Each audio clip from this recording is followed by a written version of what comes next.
Listen up! I want you crawling out here with your hands visible. Now! You have no warrant, George. Go home. I don't need a warrant. I decide what happens tonight. Unlock it, or I charge you with resisting.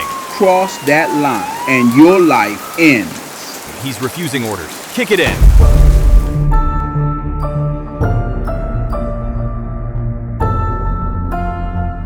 Welcome back to Truth Bodycam, where the lens never lies, and every lie is dismantled, frame by frame. At 3 a.m., Officer George demanded a disabled man crawl out of his own home.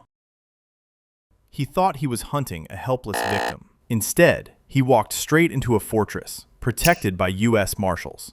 He didn't break a suspect, he broke himself. Every mistake has a price. Let's calculate the cost.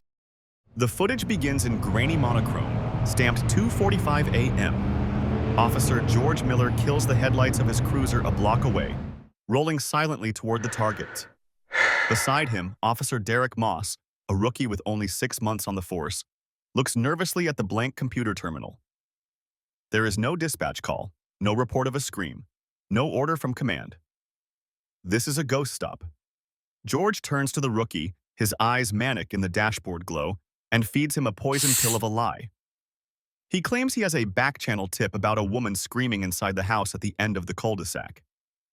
He describes the homeowner not as a citizen, but as a violent paraplegic who uses his wheelchair to hide weapons. It is a fabrication so specific, so vile, that Moss doesn't dare question it. In law enforcement, this is known as poisoning the well. George is manufacturing a mental threat environment for the rookie, ensuring that when the door opens, Moss will see a monster instead of a man. Inside the house, the reality is starkly different. 55-year-old Corbin Hayes is not abusing anyone. He is sitting in his study, bathed in the soft light of a desk lamp, working. He is a senior U.S. district judge, and the document on his desk is the sentencing memorandum for United States versus George Miller. Just last week, Corbin had caught George lying under oath in his courtroom. Tomorrow morning at 9 a.m., Corbin is scheduled to strip George of his badge and freedom. George knows this. He is here to terrorize the judge into recusing himself, using the welfare check as a weapon of intimidation. At 3:05 a.m., the silence shatters. George doesn't knock. He pounds on the oak door with his baton, a sound designed to trigger primal fear. Most people would wake up disoriented, their heart rates spiking to 120. But Corbin's biometric data shows his pulse holds steady at 65. He doesn't panic. He rolls his custom titanium wheelchair backward into the shadows of the hallway, a tactical position known as a fatal funnel. He doesn't call 911 because he knows the police are the threat. Instead, he opens a secure app on his phone labeled USM Sentry. Outside, George escalates the theater. He screams about a woman in danger, shouting for Corbin to open the door. When Corbin refuses via the intercom, citing the Fourth Amendment, George plays his ugliest card. He screams, I want you crawling out here. He knows Corbin cannot walk. He wants to force a federal judge to drag himself across the wet porch like a broken animal, establishing dominance before the handcuffs even come out. This command violates the Americans with Disabilities Act and the core ethics of policing. Demanding a disabled person crawl serves no tactical purpose. It is psychological torture disguised as procedure. When Corbin refuses the unlawful order, George turns to the rookie and lies again, claiming he heard a moan from inside. He orders the breach. Derek Moss, trembling, swings the battering ram. The wood splinters with a deafening crack. The steel deadbolt tears free. The sanctity of the home is violated. George rushes in first, his Glock 17 drawn and leveled at chest height, stepping onto the polished hardwood floor with muddy boots. He sweeps the room with his tactical light, screaming for hands. The light lands on Corbin. The judge sits perfectly still, 10 feet away. He is unarmed. On his lap rests the sentencing file. He looks at George with terrifying clarity. Behind George, rookie Moss enters at the low ready, but he freezes. His flashlight beam catches the details George ignores. The law books on the shelves, the folded American flag in the glass case on the mantel. Moss realizes this isn't a crack house or a domestic abuse scene. George closes the distance, aiming his firearm directly at the judge's chest. He screams that Corbin is under arrest for obstruction of justice. Corbin doesn't flinch. He slowly places his hands on the wheels of his chair, palms open. He speaks, his voice cutting through the tension like a razor. He informs George that he has just breached the home of a federal official without a warrant, a felony under Title 18, Section 242. The code citation hits George like a physical blow. He recognizes the man. He knows he has made a catastrophic error. But his ego won't let him retreat. To leave now is to admit guilt. He decides to double down, to provoke a reaction that he can use to justify the break-in. George holsters his gun and lunges forward. He grabs Corbin's left wrist, twisting it violently behind the wheelchair's backrest. This is pain compliance, applied to a compliant subject. It is an illegal use of force. George is trying to hurt Corbin enough to make him flinch, so he can scream, "Stop resisting," for the body cam. Stop fighting me! George shouts, wrenching the arm. The titanium chair creaks. Corbin winces, pain shooting up his shoulder, but he does not pull away. He looks past George, locking eyes with the terrified rookie. "Officer Moss," Corbin says, his voice strained but steady. "Check your partner's pupils. He is irrational." If you do not intervene, you are an accessory to a federal crime. Derek Moss stands frozen, the color draining from his face. George pulls the handcuffs from his belt, preparing to shackle the man who holds his fate. You don't talk! You listen! George spits. Corbin stops talking. He realizes logic has failed. It is time for consequences. With his free hand hidden under the armrest, he presses a small, silent button. It isn't a panic alarm for a security company. It is a direct distress beacon to the United States Marshal Service Special Operations Group. The trap is sprung. George thinks he is the predator, but he has just locked himself in a cage with something far more powerful than a badge. Corbin did not scream. He did not beg. Even as the metal of the handcuffs bit into his wrist and the torque on his shoulder increased, he simply asked a question that would haunt George Miller for the rest of his natural life. His voice was low, cutting through the rookie's heavy breathing and the drumming of the rain outside. He asked Officer Miller if he knew the mandatory minimum sentence for retaliating against a federal official in their own home under Title 18, Section 115. This is the phenomenon known as tunnel vision. George is so focused on asserting dominance that he fails to notice the environment has turned against him. He did not see the small, recessed LED light on the motion sensor in the corner of the room turn from a blinking green to a solid, angry red.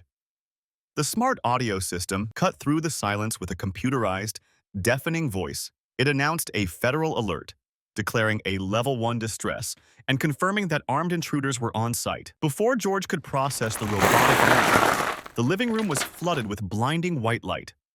4 black armored SUVs had boxed in the driveway with military precision, their high-intensity floodlights turning the rain-slicked window into a wall of pure glare. The glass of the bay window shattered inward. Through the broken pane, a distinct, trembling red dot appeared squarely on the center of Officer George's chest. It was the laser sight of a designated marksman. At that exact moment, the phone in George's pocket began to ring violently. It wasn't a call. It was a lifeline he was about to lose. It was his chief of police, ordering him to drop the weapon because he had just assaulted Judge Hayes. George's hands went slack. The handcuffs clattered to the hardwood floor, sliding across the polished surface like a final admission of defeat. The color drained from his face, leaving him looking like a ghost. He wasn't looking at a suspect anymore. He was looking at his own demise. Derek Moss, the rookie who had sensed the wrongness of the situation from the start, made the only smart decision of his career. He unbuckled his gun belt, let it drop to the floor, and raised his hands, stepping away from his partner. In this moment, the power dynamic flips completely. Local qualified immunity dissolves instantly when it clashes with federal supremacy. George is no longer an officer of the law. He is an armed combatant in a federal zone. The front door didn't just open, It was flooded by operators in heavy tactical gear, their vests emblazoned with U.S. Marshals in bold yellow letters. They didn't shout confused commands like George had. They moved with the efficiency of a scalpel. George was slammed to the floor, his face pressed against the very wood he had muddied moments ago. A boot was placed on his back, and his own handcuffs, the ones he had intended for Corbin, were snapped onto his wrists. He was read his Miranda rights not by a patrol sergeant but by a federal agent. As they dragged him out into the rain, George looked back at the wheelchair. Corbin hadn't moved. He was simply smoothing out the wrinkles in his shirt, his expression one of profound, cold disappointment.